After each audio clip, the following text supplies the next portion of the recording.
teslim olacak değiliz. Beheza, Partiya Kargire Kurdistan, Beheza, Yebece, Beheza, Kasede, Emeser Kevin, Nizik u Nederenge. Hiro, ve ne Erdoğan, ve ne Havalberde Erdoğan, ve ne Çete Erdoğan, ve Karbin ve Hezame Bişkerin.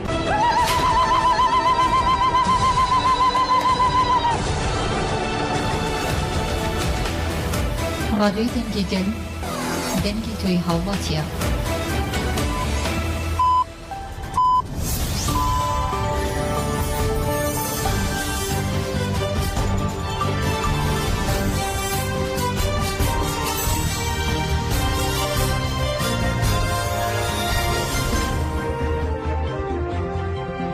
در الهجایر 29 حزیران 2024 شامل بروکسل ساعت 13 لامده 14 همین اوچه نواروژه پیشکش بکندم دم آزادی اره براپویم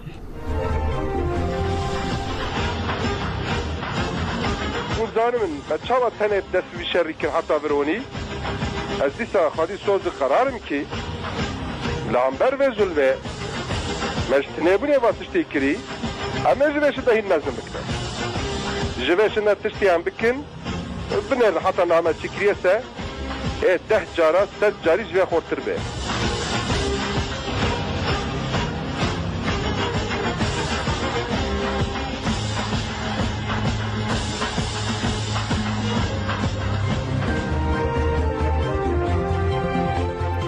PPK bi balafran 16 çalaki li darxiz 6 dagirker hatin cezakirin gelek çeper û kon hatin imhakirin. Daxuyanê ravenda ragihandin û çepemeniya HPG bi vî rengî Gerlayên Azadiya Kurdistanê li ser bingê gerlatiya modernîteya demokratîk xwe ji nû ve ava dike. Di qonaxa ku têkoşînameya çekdariya 40 salî gihîştiye de ji bo kurbûna taktîkê Hakimiyet li ser teknikê asteke giring bi destxistiye. Hêzêrmeyên gerîla bi tarzê şer êtîmên pispor li ser erd û binerd bi rengeke serkeftî berxwedanê raber dike. Bi pêşketinên taktîkî ev berxwedan gihandiye asmanên Kurdistanê jî. Gerîlayîmeyên azadiyê ji xênî xistina balafirên bê mirov biçek ên dewleta Tirka Mêtînger û Qirker gihîştiye wê qabiliyetê ku ji hewayî ve jî derbê li artêşa Tirka dagirker bixe.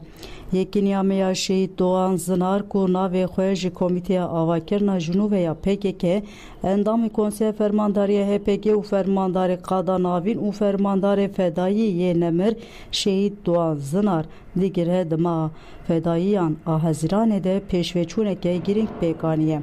Li ser vê bingehî di navbera 6 û 25 Hezîranê de Yekîniya Şehîd Doğan Zinar derb li baregehên artêşa Tirka dagirker ên li Herêma Rojavayê Zapê ya Şehîd delîl xistiye. Baregehên dagirkeran ên li qada berxwedana ya girê cûdî carekê baregehên li qada berxwedana ya girê FM 2 caran û baregehên li girê Amediyê jî 13 caran bi giştî 16 caran hatiye hedefgirtin û derb li hatiye xistin. Derceva van çalakiyan de li gurî agahiyên hatine zelalkirin herî kêm 6 dagirker hatine cezakirin gelek çeper û kon hatine imhakirin û baregehên dagirkeran di rojeyeke giring de taxrîb bûne.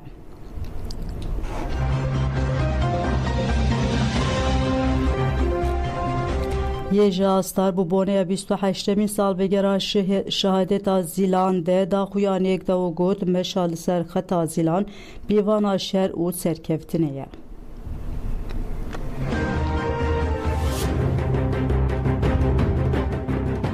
Fermandariya biryargeha navendiya yê astarê de şexsê Şehîd Zîlan de tevahî şehîdên dozê bi rêzdarî bi bîranê yê astar diyar kir ku fermandar Zîlan bi eşqa jiyana azad canê xwe kir bombeyeke zindî di nava mêtîngerî û zordestiyê de teqan. Daxuyaniya yê astarê û haberdewam dike. Cardin fedayiyên ku xeta serkeftina vî şerîdan diyar kirin û nîşandan ku fedayî bûna Zîlanan li her derê her wa fermandarên ku li ser xeta Zîlanan meşiyan û destanên qehremanî afirandin di şexsê hevrê Leyla Sorxîn, Rojbîn Dêrsîm, Axîn Muşkabar, Hêjar Zozan û fermandarên ku di vî mehê de ev asgihandin lûtkeyê hevrê Axîn Gabar û Beritan Nurhaqçiya bi rêzdarî bibîrtînin. Di şexsê xwedawendên serdemê hevrê Sara û Rûkenan de fetihkarên dîrokê Hevrê Rojhat û Erdalan de em tevahî şehîdên şoreşê behes kirin, rêzdarî û minnetdarî bibîrtînin û bejna xwe li ber wan ditewînin. Hevrê Zîlan bi çalakiya xwe ve tenê nebû şehîdekê gelê Kurdistanê, ev bû xet bû pîvanê jiyana azad û bû manîfestoya têkoşîna mirovaniyê. Bi hilweşandina tevahî kirîteyên dîroka zordariyê ve Zîlan bû xwedewandeke Kurdistanî. Fermandar Zîlan evîndareke jiyanê bû û îdaya wê ya jiyana azad pir mezin bû. Lewra ancak mirovên ku xwedî îdayên wisa bi hêz dikarin çalakiyê mezin bikin. Lewma rêbera pojî çalakiya wê ya mezin bi avakirina rêxistinbûna jin ve pêşwazî kir û diyar kir ku evîna rast û jiyana rast tenê bi şêwazê Zîlan ve pêk dibe. Li ser vê mîrateya 28 salan partî rêxistin û artêşa jina azad bê rawastan dimeşe. Me bi Zîlan bûyînê ve xeta fermandariya jin û pîvanên jiyanê xêz kir. Lewma di dirêjahiya 28 salan de bi dehan Zîlanên ku ev mîras dewrgirtin derketin. Weke hêzên yê ji astarê jî pîvanên serekeyên şer û jiyana me meşa li ser xeta Zîlanan e. Weke Zîlan jîn, weke Zîlan têkoşînkirin û çalakkirin rêgeza me ya bingehîne. Çelengên mîna Sara û Rûkenan, agîdên mîna Rojhat û Erdal carekê din rehê Zîlanan di pileya herî berz de zindîkirin û kirin xemla asûyên welatê me. Bi çalakiyên Zîlanwarî ve em ê xwe zêdetir nêzî azadiya fîzîkiya rêbera bikin û azadiya wê ya fîzîkî mîsoger bikin. Lewma artêşa ku her dem dibin fermana Zîlan de dimeşe wê be kabûsên şevên dagirkeran û tolê bistîne. Weke artêşa jina azad em ê bi rehê Zîlanan ve têkoşîna xwe xurt bikin û bibin hêzeke nekeftî. Bi pîvanên Zîlan ve em ê şerê xwebûnê bilind bikin û azadiyê mîsoger bikin. Lewra em carekê din diyar dikin ku em ê bi xurtî xwedî lêket jiyan çalakî û têkoşîna fermandara xwe derbikevin. Li ser vay bingehên em carekê din di şexsê xwedevan de azadiyê de tevahî şehîdên şoreşê û tevahî şehîdên ku pêşengtî ji xeta jina azad rekirin di oxira jiyaneke bi rûmetê canê xwe feda kirin, bi rêzdarî û minnetdarî bibîrtînin. Li ser esasê layıqbûna ji wan re û pêkanîna xeyalên wan ên Kurdistan û rêbertiyeke azad em carekê din soza girêdabûnê bi armancên wan ve dubare dikin.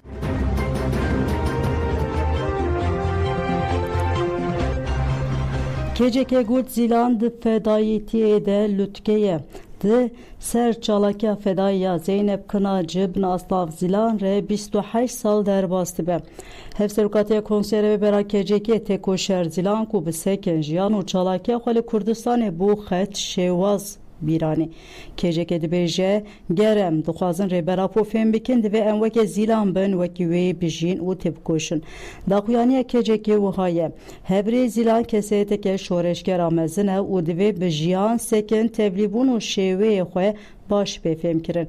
Zîlan evîndareke mezin azadiyê ye hemû derfetên hebûna xwe ji bo azadiyê birêxistin kir û seferber kir. Vekîlî nîşanda hişmend û îradeya ji bo azadiyê seferber bibe dikare encamên çawa mezin derxeholê. Vê rastiyê ne bi gotina xwe bi jiyana xwe nîşanda. Hevserukatiya KCK da zanîn Zîlan bi çalakî û jiyana xwe nîşanda ger em azad bibin, jiyanê azad bikin, divê em bibin xwedî çalakiyek mezin û têkoşer.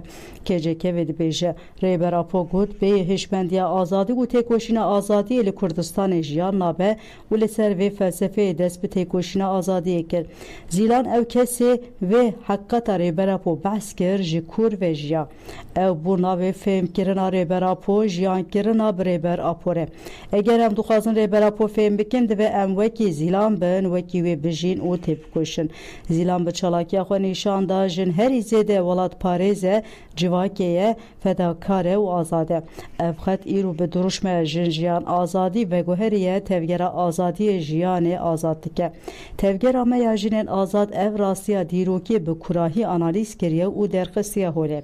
Hevrê Zîlan nîşandaya yên têkoşîna azadiyê dimeşîrin li pêşberê hêza maddî, teknîkî ya desthilatdaran xurttirin. Ev hêz ji vîna mirovan a rêxistinbûyî ya bi azadiyê ve girêdayî ye.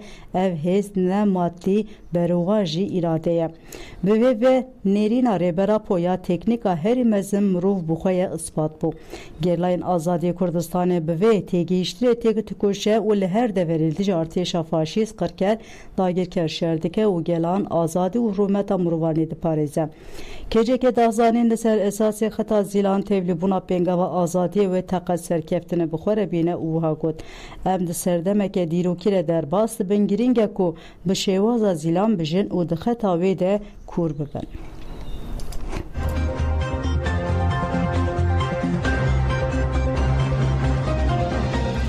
Hêzên Rizgarî Afrînê bi daxuyaniyeke encamên rêzê çalakiyê şervanan xwe eşkere kir.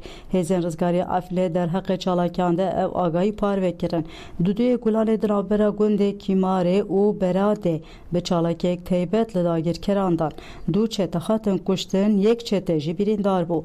Dîsa di heman rojê de li xeta ezazê şervanan li baregê artêşa tirxistin. Di encamê de du leşkerên dagirker birîndar bûn. Sisiyê Gulanê de li xeta marê şervanên çalakiyek sekvanî li darxistin, çeteyeke dewleta Tirka dikuştin. Çarê Gulanê li xeta şerawa şervanan wesayîtek leşkerî kirin hedef, du çete birîndar bûn. Dîsa di pêncê Gulanê de şervanan li xeta Babê li artêşa Tirka dagirker dan.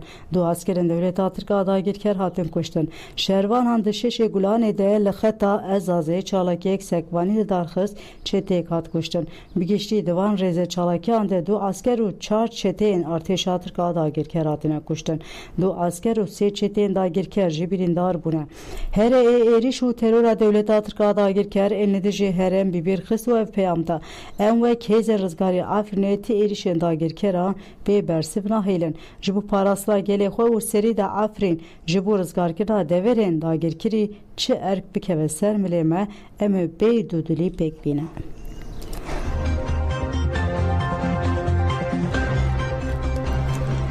Mehmet Öcalan di heftû çaremîn salvegera darvekirina şêxsê de bibîrxist ku heman ceza li rêber Apo jî hatiye birîn û got ev peyamek bû peyama me ev tij anî serê mezinên we em bibînin serê we jî biryar siyasî bû.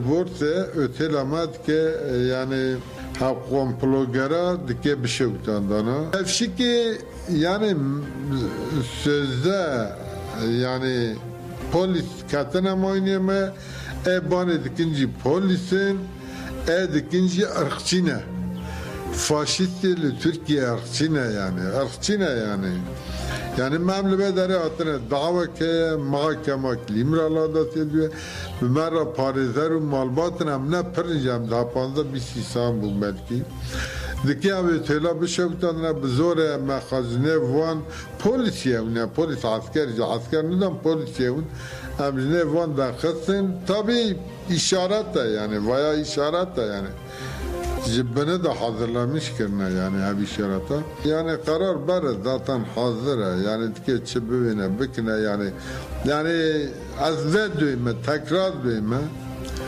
Jükurdara hukuk pır yani Jükurdi siyasi ra hukuk pır derbasına ve siyasi karara hepsi siyasi karara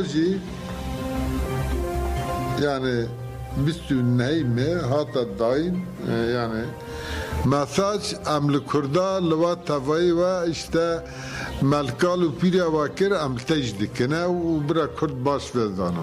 Ahir du insan jime tekrar açın sarok ra havdetin çekirin.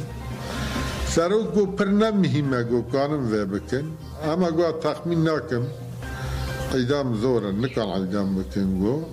Gotana sarok daviz vaya yani Jükurdara Jükurdi politik ra siyasi ra hukuk derbasına ve Türkiye siyasi karar derbastılar. Herkes ve zana emcidanın, bıhajdanın gerek milleti meci bütün millet da gel tavayı ve zanımın çelmehane sağın na sağın havara mecitinne çar insanlı bederim. Limir Allah'da seni. Ne parizara habere khajı, ne heyetake, ne malbat evana. Yani تبرا سراس بخازی و نه حقوقه بنه را 2015 فرداده لسر و 4 سانه و سر سرو تجید نو نه تجید تشتکی پر گرانت مشاندنه سر تنوونه وانت مشاندنه بانگ وزیه مش هر کسی راهیه ایسان آیدن را ایسان دموکرات را و گرانی خاص کردار را yani tenevun bu hevun ji gerek emri kadi derken horo tekrar edeme horo belki züye sıva pır derenge roke peşta u am çiş destemete Dibin yani diye hem aydının demokratın al Türkiye aydının demokratın avunma serok kopriya galana Kopriya Galana, Kopriya Türkov, Kurdana, Arava, herkesi köprüye.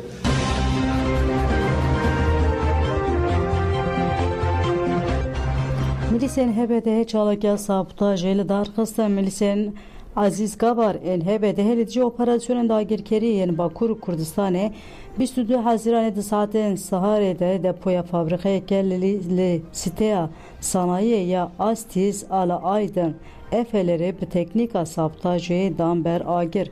Milisên HBD ev tijî diyarkirin ev çalaka bersivdayînê ji bo bîranîna hevriyên me yên leheng ên li agirî elî û Şirnexê bi fedayî şer kirine û şehîd bûne hate li darxistin.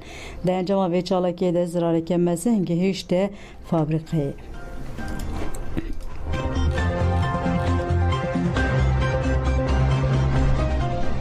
Devleta Türk li Efrînê ciwanek revand hat zanîn ciwanê hatiye revandin Reşîd Semîr Aliyê û 24 salî ye.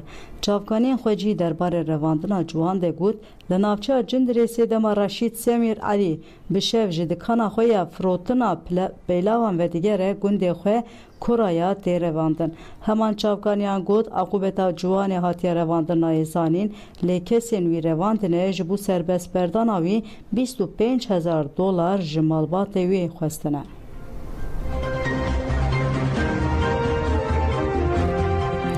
Li Zaxoyê qeza çêbû 3 kesan jiyana xwe ji destan û 10 kes jî birîndar bûn. Duh bi şev li ser riya serekeya Zaxo û Batufa ya Herêma Kurdistanê Federe di encama li hevketina du vesayîtan de 3 kesan jiyana xwe ji destan û 10 kes jî birîndar bûn. Hatiyarkirin ku birîndar bu ambulansên sevkî cihê qezayê kirine rakirina nexweşxaneyên derdorê Müdîriyeta Polîsan a Zaxo dazanî ku temenê her 3 kesên jiyana xwe ji destane di navbera 12 û 47 salî de ne. Hat ragihandin ku derbarê bûyerê de lêkolîn û lêpirsîn hatiye destpêkirin.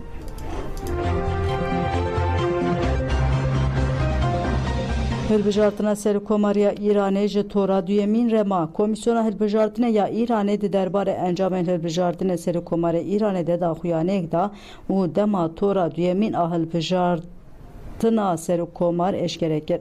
Komîsyonê ragihand ku ti ji namzêtên hilbijartina Serokkomariya Îranê nekarîn ji nêvî zêdetir dengan bi sîne bixin ji ber vê çendî jî wê tora duyemîn a hilbijartinê di navbera Mesûd Pezeshkiyan û Saîd Celîlê de di 5 tirmihê de pêk were.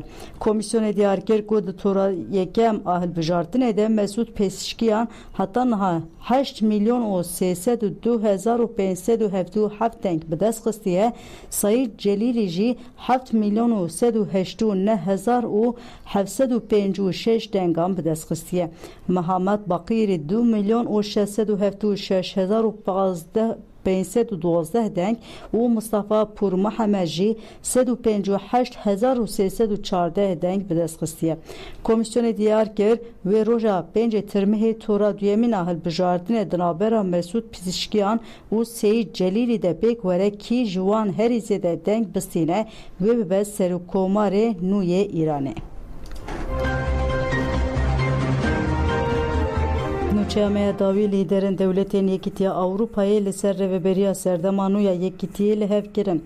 Lîderan biryar da Seroka Komîsyona Ewropayê Ursula von der Leyen 5 salên din wezîfeyê dewam bike. Ji bo serokatiya konseyê û nûnertiya bilind a polîtîkaya derve jî namzetên nû hatin diyarkirin. Rêveberên nû ji aliyê sê komên mezin ên siyasî yên Parlemena Ewropayê yên Partiya Gel a Ewropayê Demokratên Sosyal û Liberalan hatiye pêşniyarkirin. Lîderên welatên Yekîtiyê jî pêşniyarên van sê koman pesend kir. Vê yekê jî nîşan da ku rastgiriya tund wê di rêveberiya nû ya Yekîtiya Ewropayê de zêde nebe xwedî erk. Ursula von der Leyen ji bo serokatiya konseyê, Serokwezîrê Portekîzê Anton Costa ji bo serokatiya konseyê, Serokwezîra Estonyayê Kaja Kalez jî ji bo nûnertiya bilind a polîtîkaya derve hatin destnîşankirin. Seroka Parlemena Ewropayê Robert Metsols jî wê wezîfeya xwe bidomîne.